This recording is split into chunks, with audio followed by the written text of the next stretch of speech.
In-unveil o inilabas na ng shoe giant Nike ang logo ni Victor Wembanyama sa isang video. Isinabay ito sa nangyaring solar eclipse sa USA kamakailan na isang natural phenomenon kagaya din ni Wemby. Bago ba madraft si Wemby sa NBA ay pinapirma na ito ng Nike sa isang lucrative deal.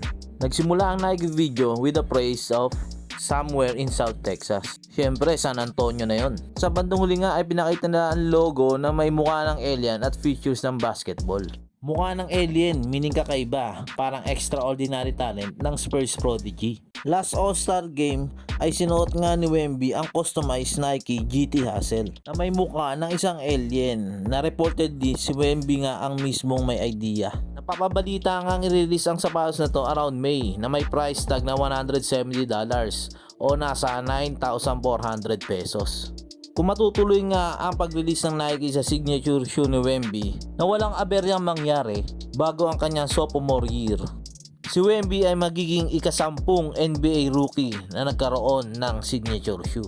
Alien na at hindi na unicorn. Noong 2022 sa isang interview kay LBJ regarding kay Wemby, tinawag niya nga itong alien. Sabi nga ni LeBron, everybody's been a unicorn over the last few years.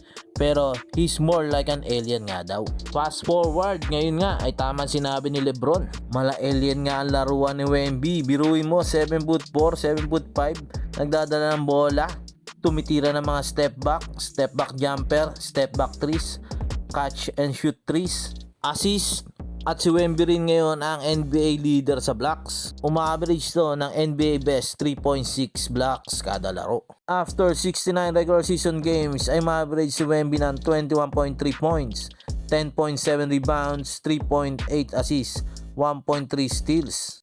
At malaki ang chance niyang manalo ng Rookie of the Year ngayong season. Okay mga kabog, salamat!